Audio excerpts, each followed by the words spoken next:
just take a picture of us? Yeah. Okay, ready? Picture.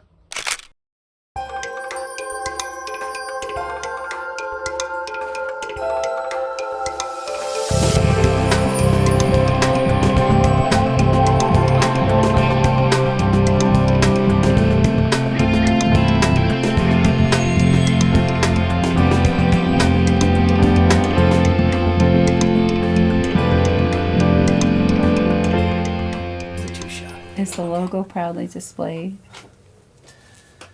Yes, make sure your logo is displayed. And if you have a PNG, I can even fly it in and put it on the bottom corner like yes, a lower we third. do. Oh, we do somewhere. Yeah, we Cool. absolutely do. All right. Hey, friends, fans, and fam. It is Jack, and I am in the spaceship, and it is once again episode 2 of Press Play.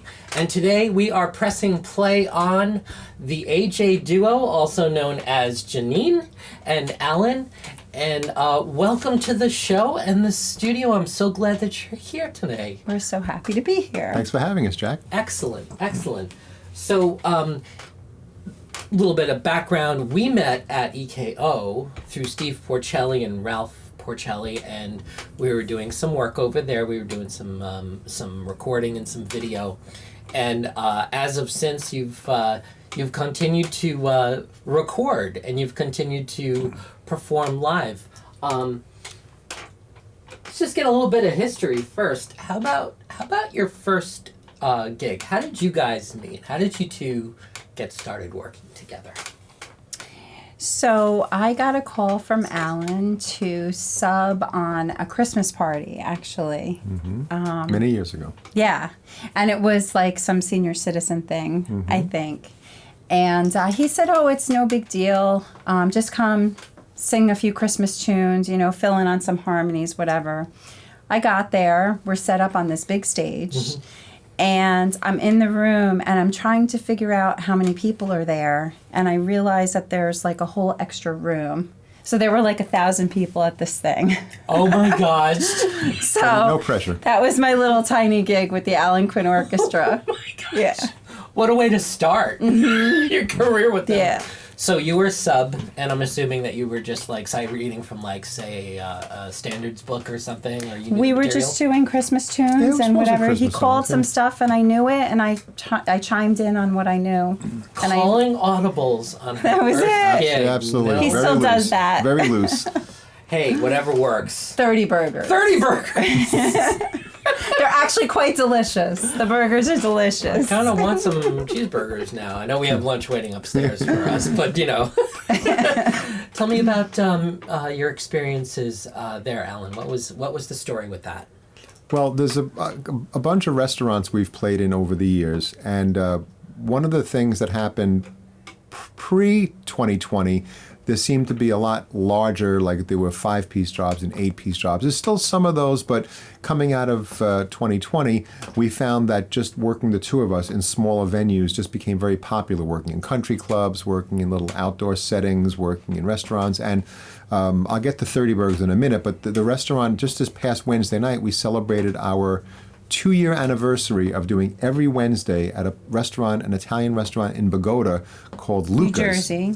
Bogota, that's right. This is World Wide Web, right? World Wide Web. Bogota, New Jersey, called Luca's, and we've been there every Wednesday for 2 years. We get a nice crowd. People that come there come back because the food is great, the service is great, they love the music, and people that are just customers of theirs that wander in wind up now, we're going to come back on a Wednesday night because the AJ duo was in the corner Right. playing songs.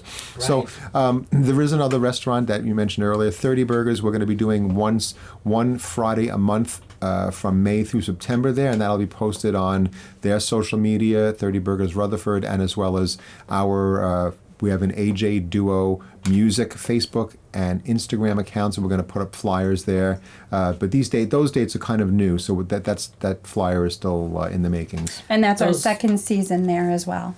Yeah, it's our 30 second season of Burgers. 30 Burgers. Yeah. Those links are down below here. Okay. I wanted to dive a little bit into Jeannine.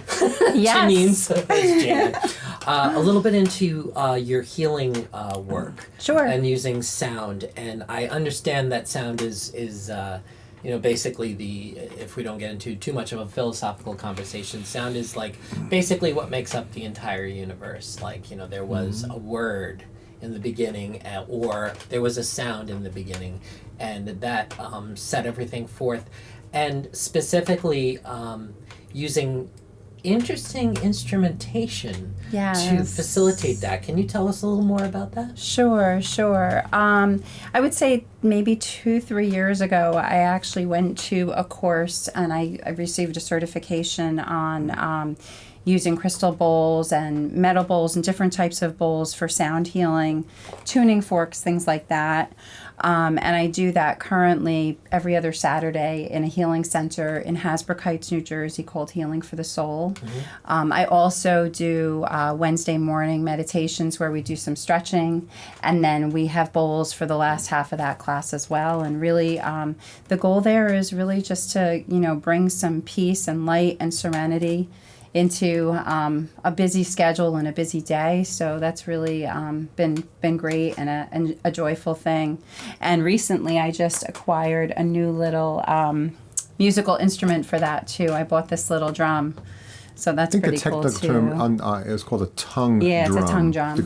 Because you know what it is? I do. Yeah, so for those of you in the audience. Tell everyone else who's watching. I didn't know it. It's a little, about this big, weighs a couple of pounds, and the little notes that you hit look like they have like a crescent shape, like a tongue. And the larger the note, the deeper the sound. The smaller the note, the higher pitched the sound. They're numbered, but they're not numbered sequentially. So I tried to learn a song on it, and it was like 1, 3, 5, 4, 2, 6, 9. I should have brought it today. If it were a circle of fifths, that would have been something that you wouldn't have had trouble with. But of course, it went over very well. As a matter of fact, Jeannine and I also play at or sing and play respectively at a church in Fair Lawn, New Jersey called St. Anne's, and our boss, Father Joe, heard this used at one of the services and then wanted it to be used for Holy Week. So we used it for one of our services Easter week because he thought it was just nice to kind of calm everyone down. So I just went up there and just did a little very cool. And you could tell all of a sudden, like the whole place, without even having to say anything, everyone just got quiet and nice. So because it works, sound healing works. Of course, absolutely. Sound healing is a can also be an additive therapy to hypnosis, to restorative yoga and chair yoga. The singing bowl. There was I can't remember the name of the young lady, but there was a young lady at a wedding that I was playing dulcimer at. You're talking about the dulcimer. Wow, cool. I was playing dulcimer at, and she had something called the gong temple, and it was basically all percussion and pitched, but struck pitch like singing bowls, and I stood in front of this gigantic Zildjian. I don't know if you could. Have you guys ever sat in front of somebody holding one of those big ass gongs? Yes. Yeah. It's loud. Yes. And it they fill up a whole room. Yeah, it gets into your whole it gets into your bones and your blood, and I get that. But man, I have a bowl at home you could stand in.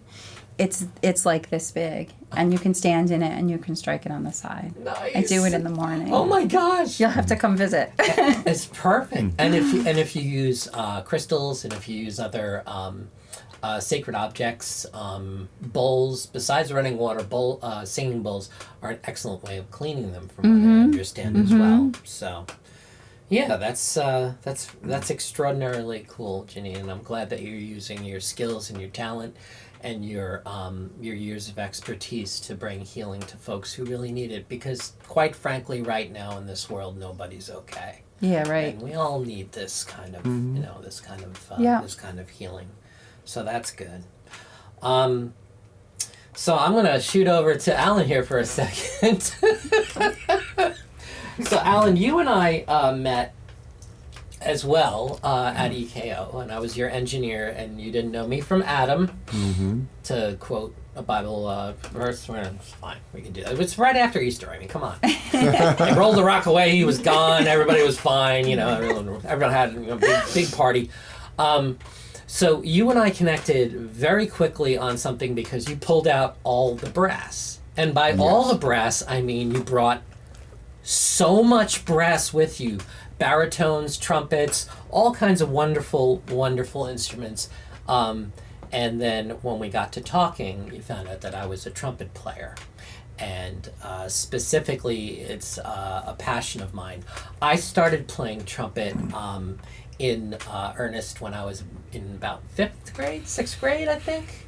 And I never really stopped playing except for a short amount of time in like the 2010s-ish. My trumpet was in some pretty rough shape. When did you start playing trumpet? What was the impetus of you becoming a trumpeter? Because it's wonderful. Okay, I could answer that one. So my main instrument was piano, and I started just playing by ear when I was very, very young, 3, 5 years old. So I just had my parents take their word for it. But going into high school, I had to pick up an instrument because they didn't have piano in like their little band program. So I started on clarinet. It's kind of heavy to carry around. Exactly. And the summer between sophomore and junior year, I heard a record called Pure Music by a band called Chase.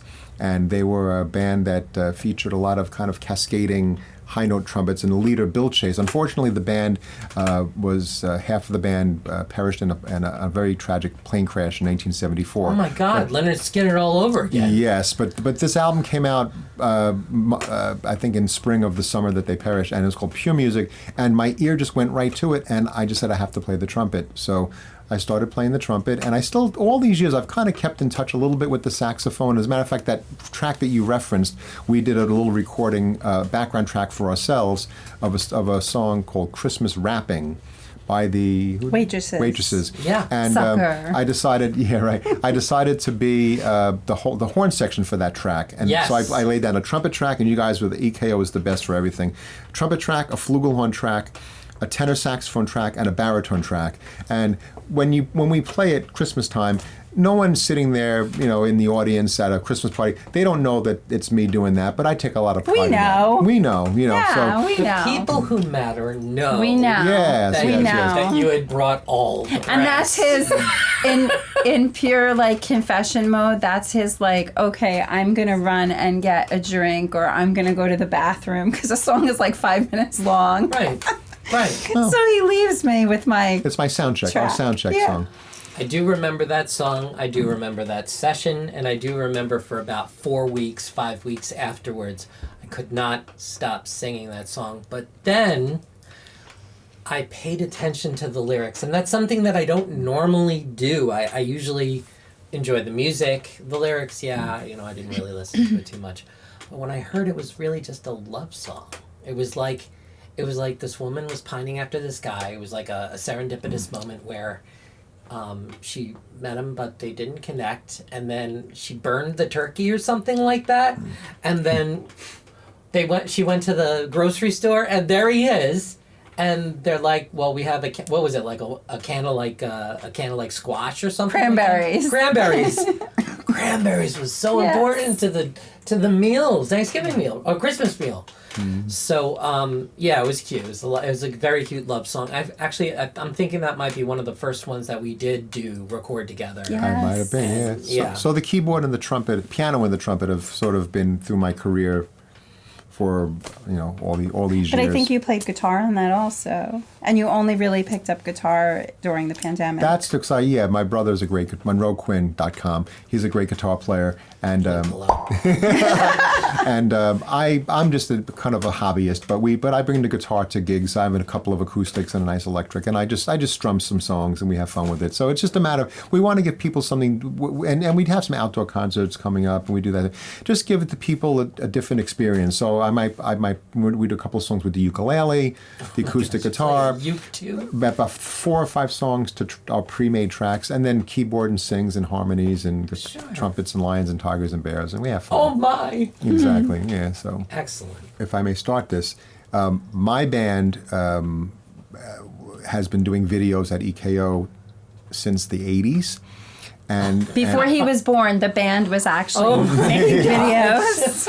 And Ralph, who was the the man behind the camera, but he's unofficially behind the camera today. And Steve, the brothers, they've been their family business, along with Judy, the mom, who's great. We love her. Yep. And Mama Bear. we've just been making videos there. So then when we realized around 2021 that we wanted to move forward having a duo video, Jeannine and I came out, and then of all the I will say this, of all the videos I've done there, I think we've done a few duo videos, but the last one that we did there has just been like magical. I mean, it's just we've got a lot of work It's from it. booked a lot of work. That's Yeah, beautiful. we just send people the video, and then they go from there, because it did show. And there's a trick, being behind the camera, and they're very helpful. Making a video is not the same as just doing a live performance. It's its own separate thing, and they're very encouraging. And I'm sure if there are musicians watching this, they're like, oh yeah, I know EKO. Oh yeah. Encouraging, professional. They're the best. And they break things up. And the same thing, I can say the same thing about you that I can say about the person that we're not talking about, because Right. he doesn't want his name mentioned. Right, of course. But you guys finish the sentence visually, audially. Like we never have to say, hey, could you do A or B? It's done before we even, when we think it's already done. Yeah. And that's how you operate too. And it's just the synergy going into that studio is amazing. Being here too, like really you guys are all so gifted, and we're so lucky and blessed to have a place to do that. Sure. Well, thank you for that Yeah. so much. It's really nice to hear. It's really good to hear. It's nice to be behind the camera. It's nice to be behind the board, especially when you have talented people. And it's not really a plug for EKO today, because everybody knows who watches this that I work there as a mix engineer and a Pro Tools engineer, and we've done a lot of records there. We've got we have the Motown band came in, did 2 vinyls, which was wonderful, which took a different mastering approach because they don't do it like that anymore. But since my tenure with them, I've been able to work with people that I never, ever, ever dreamed. And you guys are amongst my favorite people to work with in the studio, because you're so easygoing, because you're so you're focused on this. Jeannine takes the direction. Jeannine tells him whether or not she likes to take or not. And that synergy is really important when you're in the recording studio, because it's a creative space. A lot of people could bicker sometimes because it's an artistic expression, and everybody has a different view on art. Like you both bring 2 different perspectives to the music that you do, thus your duo. And I think that, like, to coin a Chinese phrase, the positive and negative furies. It's like the yin and the yang. You both complement each other so well, and you both sound so well together. And it's a pleasure to record you guys. And if I may, I know that we only discussed you asking questions, but as a lead-in to this song that we're going to be talking about in a moment, Jeannine and I are sitting with a twice Grammy-nominated interviewer. Could you, if I could put you on the spot, because you're not going to talk about yourself unless someone puts you on the spot. Could you explain, so I don't get it wrong? Could you just tell the people listening? I think they would be fascinated to hear that, and that's a great lead-in, just to not make you feel to what we're going to talk about next. The other song. That is so sweet. Yeah. So about this time, maybe a little bit before last year, I've been working with Ralph and Steve with Gloria Gaynor. And at 81 years old, she is still a light when she steps on that stage. It is a beautiful thing to watch on video, and she sings, it's Gloria Gaynor. I mean, I grew up with her. I didn't grow up with her, but I grew up with her music. And then all of a sudden I'm working with her. So the opportunity to work with Gloria opened up doors that I wasn't prepared for. So I was told by a couple of people who, executive producers who worked on it, that basically said you're going to probably get nominated. If not, you'll get asked to be in the Recording Academy, which is the organization that administers the Grammy Awards. So I was asked to be in the Recording Academy, and I can't remember who nominated me. You have to have two professionals with major label credits. I think the guitarist from Spin Doctors was one of my people, and I'm like, it's another band that I love, you know. I just like Two Princes is like, you know, 90s. This is my childhood here we're talking about. So I wasn't prepared for the Recording Academy, but I did go to the. I started with the week of learning about it's the onboarding, I guess you call it. It was like a week of welcome for freshmen, and then I find out a month later that I got a nomination for the album that I worked on, which was with Mark Conklin, Gloria Gaynor, and a bunch of just really talented gospel and roots gospel singers and musicians. And Steve and I were responsible for engineering part of it. So Steve and I were upstairs watching the announcements, which were announced on the nominations were announced on the Recording Academy website. And Steve and I are looking, and all of a sudden the fifth one was the album that we worked on. And I was like, I looked at Steve, and Steve looked at me, and we were just like, Steve, I think we just got nominated for a Grammy. And he goes, what? Like, yeah, I know, it's weird. It's okay. It'll be okay. I couldn't handle it. It was like the first time a television show I did premiered. I couldn't handle going into the theater and the red carpet and the dressing and so I had to go to the bar next door, have a couple of shots of whiskey, you know, a little bit of liquid encouragement, and then go back, and I was fine after that. So I couldn't handle it. So Steve and I indulged in, well, I used to do medical marijuana. Now I just do marijuana. You know? It's like the difference between gay marriage. I just call it marriage. You know what I mean? It's just, it is what it is.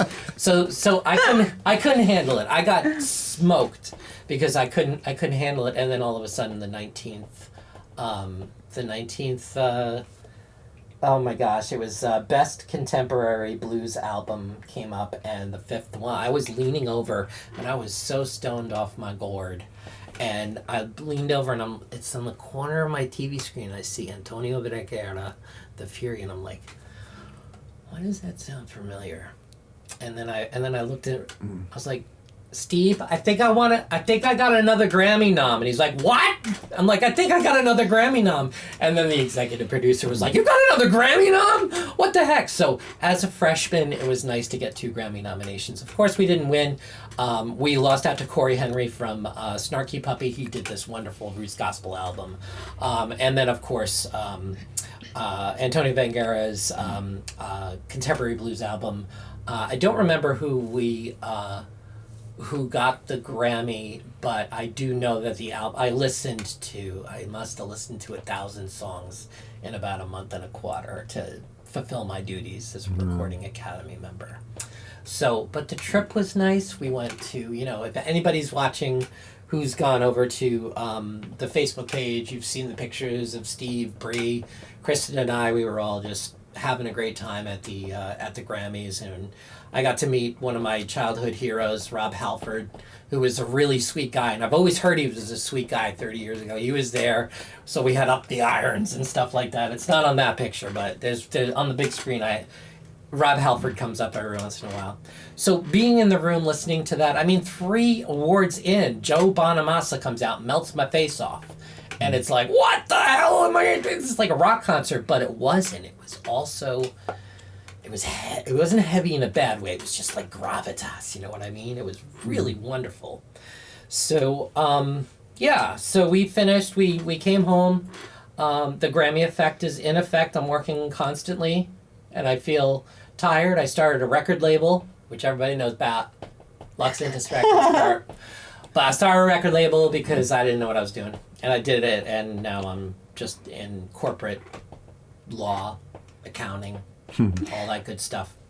That was a really long-winded answer to your question.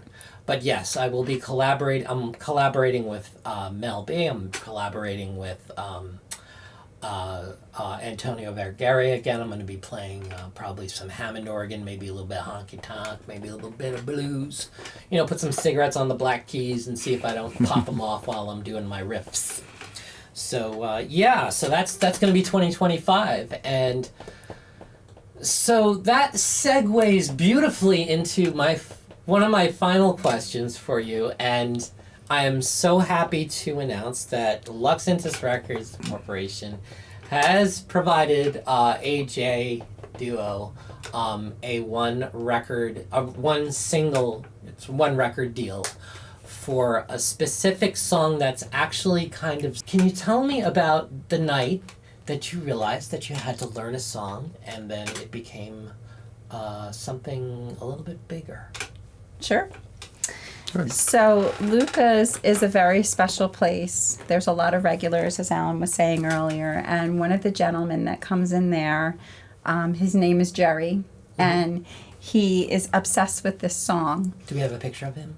We do, but not Somewhere. here. Yeah, we We'll could put get you a it, picture as you of Jerry. said. Bing! There it is, Jerry! So we really try hard to honor requests when people bring us songs. Sure. We usually know the song, but sometimes the song comes out of left field and it's something that we don't know. So we'll go ahead and learn it. So this particular song was something we didn't know. So we learned for him, and I think we learned it for him for his birthday or something. And then we actually came out to EKO because we were coming out to EKO. I don't remember why, but we were. And we're like, while we're here, we're just going to lay down a very quick... Let's make a track Let's for make it. a track And for did we it. mention the song yet? No, we didn't. We didn't. It's a okay. cliffhanger. Oh, it's a cliffhanger. Oh, I don't Cliffhanger. know. You have to watch until the end of the episode. Speaking of Cliffhanger, we'll be performing for Cliffhanger Oh, yeah, Productions right. Friday, August 8th, 7 to 8:30 in a park in Hackensack. Yes. Wow, August that was 8th, 2025. That was- 2020. We Oh, yeah, include sorry, the year. 2025. that was a really good What's song. That was an excellent plug. I don't remember, but Sorry, yeah. folks. It'll be Hackensack. Anyway, long story New Jersey. short, we went and we made a little track, and then we were like, you know what? We might want to make this something else. We might want to expand this. So we decided to expand it, and Alan played I played, let's accordion. see. I played accordion, I played drums, tambourine, keyboard, acoustic guitar, but then we finished the track, but then... We'd hold it. So then you send us this track, and it's got all this other stuff on it. orchestration, live. And you're like, happy birthday, Merry Christmas. I made you this little thing. Jack enhanced the track. But I beautifully. was 2 weeks ago old when I found out that you actually played all of that stuff live. Yeah. I did not know. Yeah. The mandolin was Yes. live. Yeah, I'm like, that's The like the best violin was mandolin live. sound And I've I ever think now heard. it has flugelhorn on it too, right? It has flugelhorn that my very good friend handed me as a gift. It was like I was completely stunned about the flugelhorn. But yes, I did play real flugelhorn on it. So it became this beautiful, the original concept was just to give this guy Jerry a version of us gift. doing a gift, because he's been loyal to us and coming to see us, and then we would have a non-vocal version that we would do in live performances, or just do it live with the keyboard or something or whatever. But then this I don't want to mispronounce Luxentus Records is actually a subsidiary of Sony. Yes, Is we that are. correct? Our direct lineage is Modern Voices Distribution. Modern Voices Distribution is a proxy for The Orchard, and The Orchard has a bunch of different subsidiaries for different styles of music.